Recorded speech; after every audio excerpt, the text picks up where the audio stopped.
Now, here the fourth application of uniform circular motion is the conical pendulum. Now, first we see about the pendulum.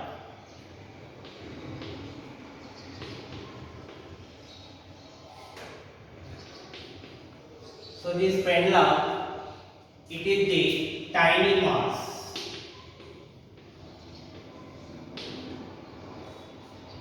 It is assumed to be point mass called as the ball. Is connected to long flexible massless and inextensible string. Inextensible string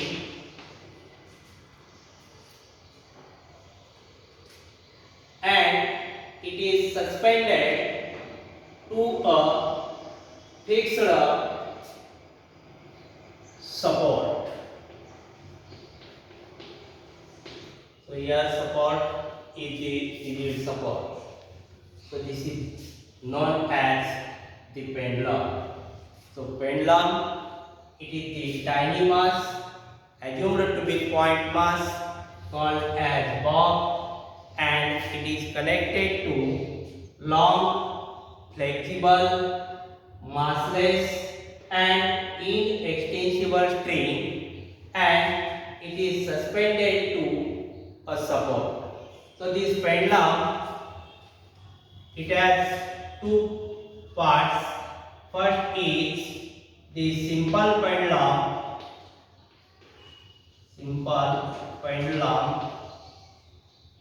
and second is the conical pendulum.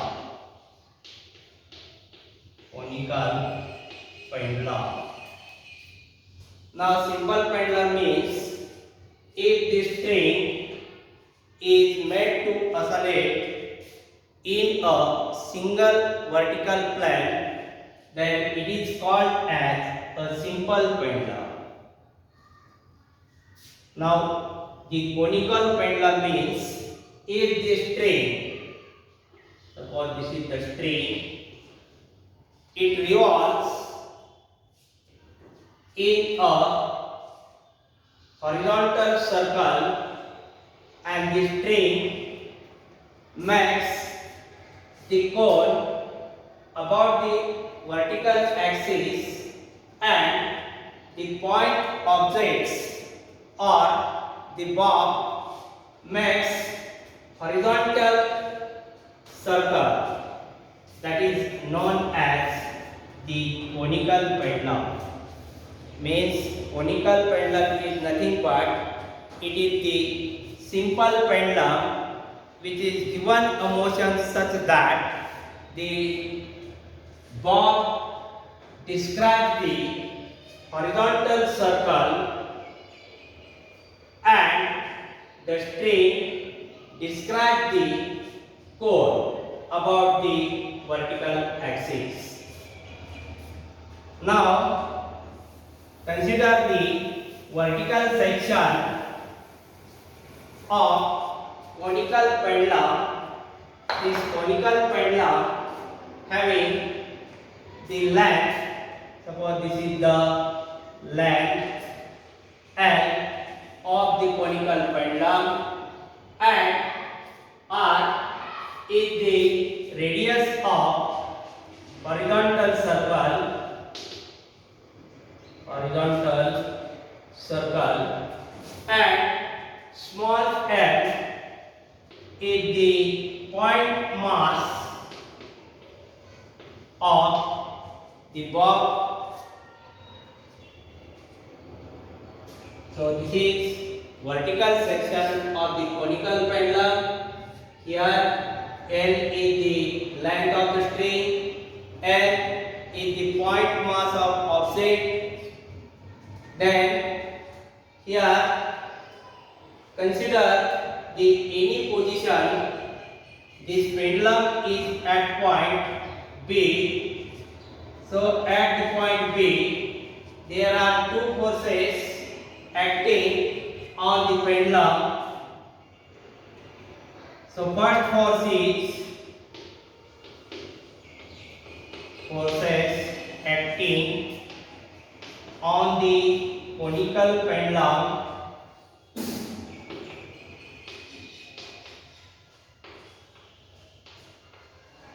at position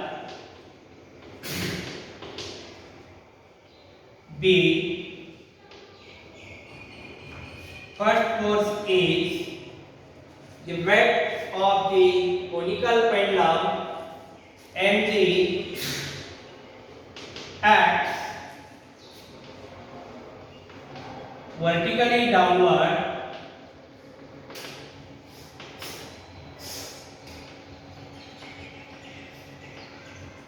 and second force is tension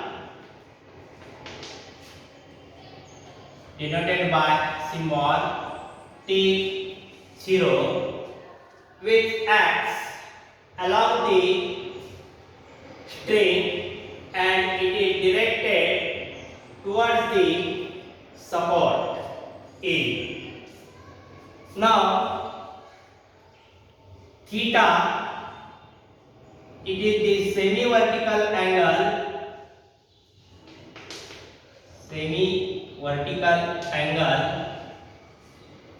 made by the string about the vertical axis, that is theta. So this is theta is the semi-vertical angle of the core. Now here the two forces acting on the position of the point objects at any position on the horizontal circle,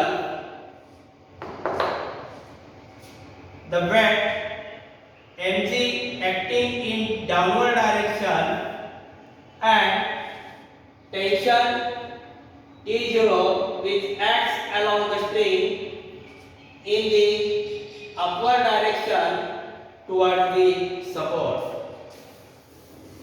So this tension T0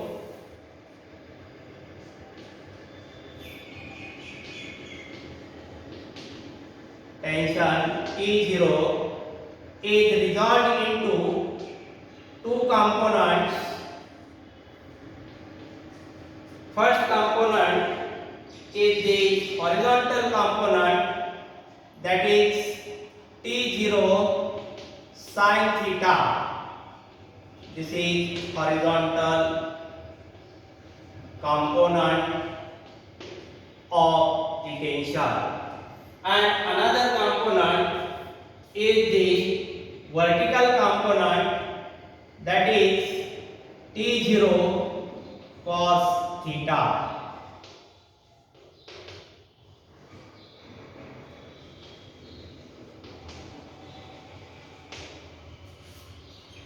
Now here the bob performs the horizontal circular motion. So the resultant force is the centripetal force, and this force is directed toward the center of the circle. So the horizontal component T0 sin theta is the centripetal force.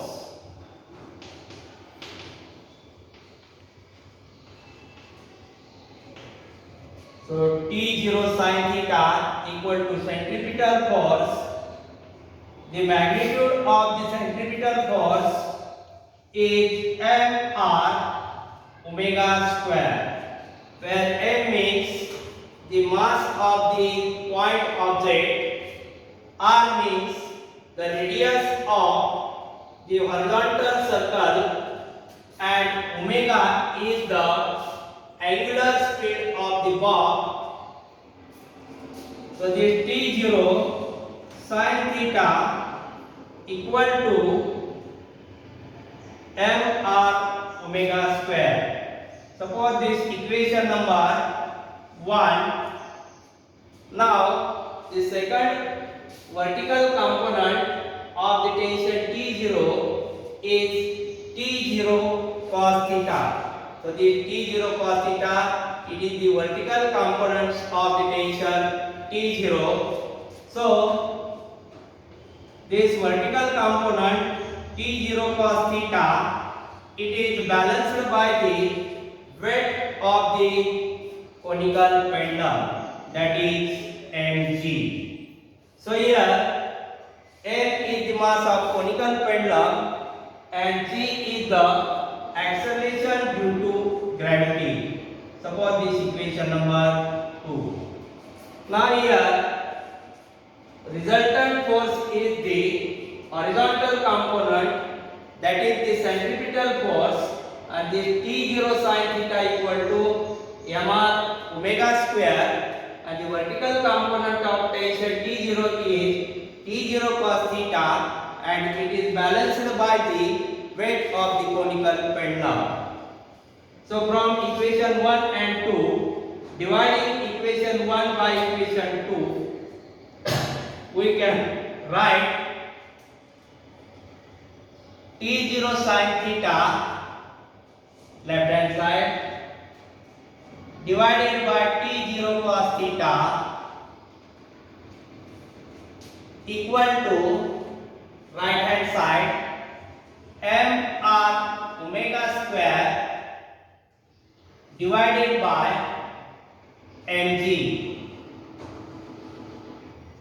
Now here cancelling the T0 this side, small m this side, we can write this equation like this: r omega square divided by g equal to sin theta divided by cos theta.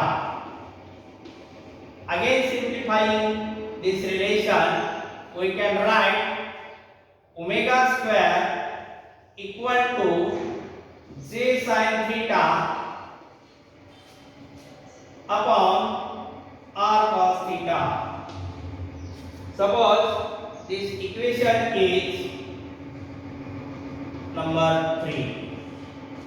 Now from figure we obtain the value of this small r. So from figure sin theta equal to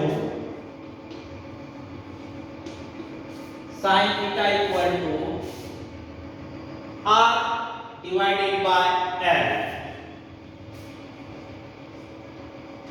So we can write therefore r equal to l sin theta. Suppose this equation number 4. Then substituting the value of r in equation 3, equation 3 becomes omega square equal to j sin theta. Value of r is l sin theta and this cos theta. Now here cancel this sin theta, therefore omega square equal to j divided by l cos theta. Therefore omega equal to root of g divided by l cos theta. So this is the expression for, suppose this equation number 5, this is the expression for the angular speed of the conical pendulum. Now the period of conical pendulum is given by So period or periodic time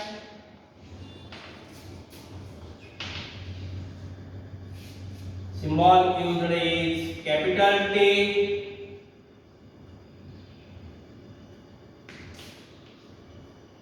and it is given by T equal to 2 pi divided by omega. So this is the period of conical pendulum. If we substitute the value of omega from equation 5, we can write T equal to 2 pi divided by value of omega root of J divided by L cos theta. Again simplifying this relation, we can write the periodic time of conical pendulum, that is T equal to 2 pi root of L cos theta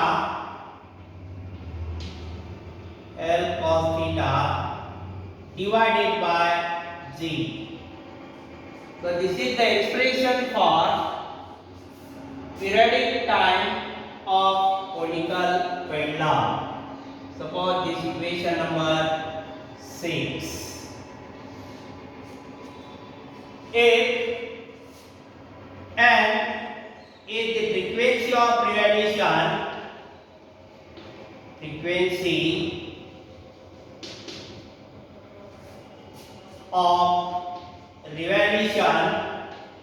of conical pendulum, and this frequency is nothing but the reciprocal of the period. So we can write n equal to 1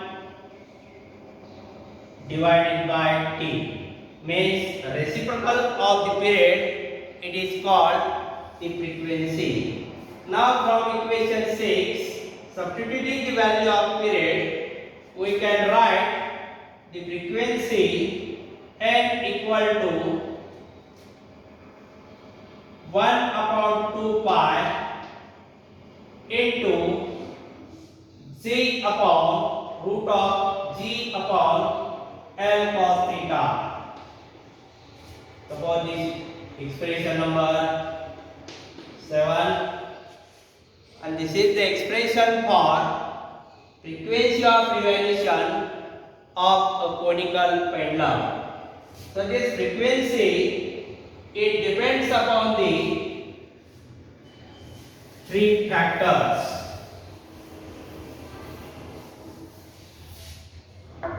Frequency of revolution, it depends upon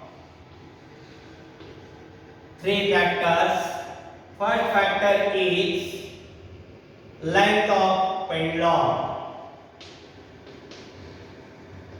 Length of pendulum denoted by letter L.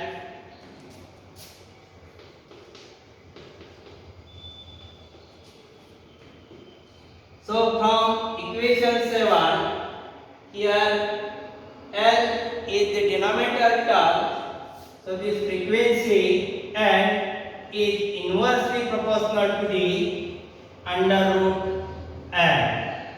So the frequency of revolution increases with the decrease in length of simple pendulum. So this is the first factor frequency depends upon. Now second factor, it depends upon the acceleration due to gravity.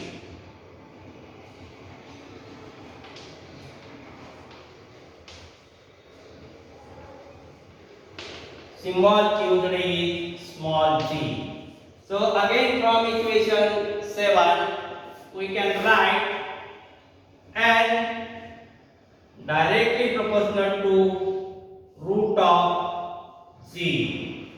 So from we can write that is the frequency of revolution increases with increasing acceleration due to gravity. Now third factor is frequency of revolution n. It depends upon the semi-vertical angle, that is theta.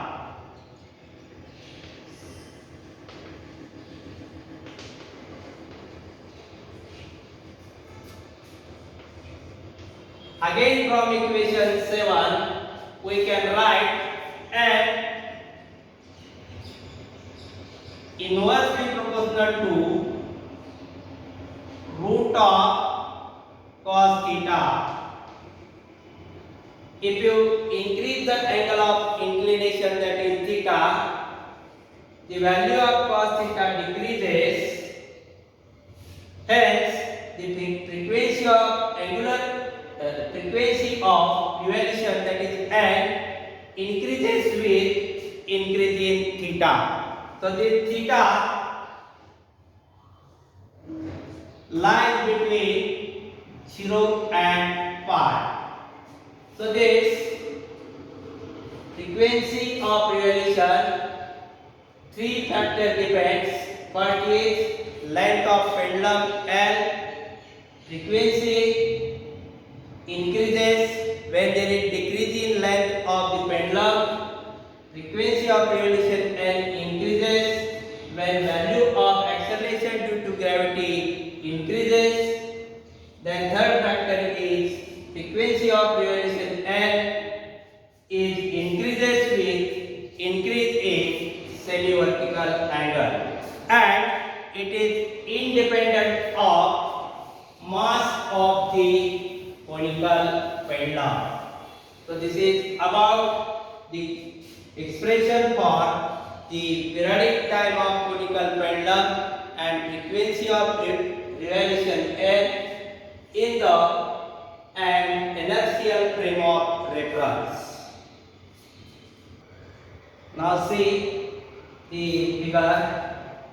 When this conical pendulum is in a non-inertial frame, here the bar is attached to the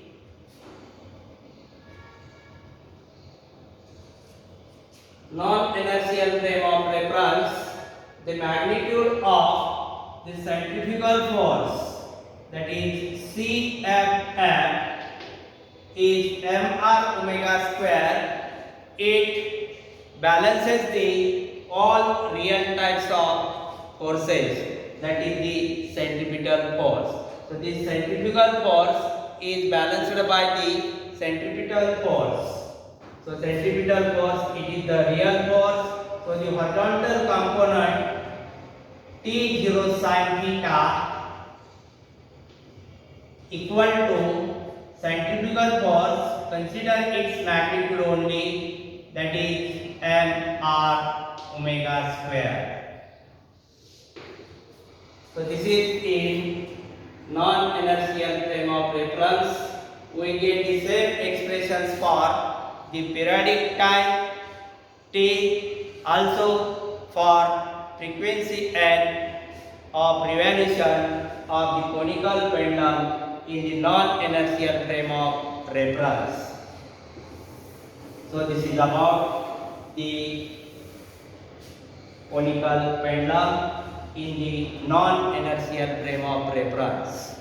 Now today's homework is question first. Derive an expression for the periodic time of a conical pendulum. Question second. What is a conical pendulum? Derive an expression for frequency N of a conical pendulum in the inertial frame of reference.